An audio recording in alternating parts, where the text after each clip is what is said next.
The other day I was at the post office and I asked them if they had a potato. And they were like, why do you need a potato? I'm like, well, why do you need a stamp? Like they needed a stamp for me to get my package because the package was under my company's name. And I'm wondering, it's 2024. Who the hell still needs a stamp to be able to, is a stamp better than two-factor authentication? Like it was just radical to me. You can take a potato, actually, let me show you. If you take a potato and cut it in half, you can use this surface, you know, as a stamp. Let me show you.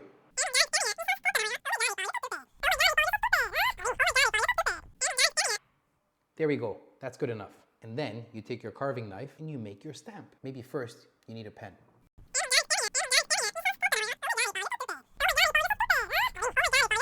Let's assume this is my logo. It needs just a little bit of drying. Then you take a pad, take a paper. There, that's a stamp. How is that better than two-factor authentication?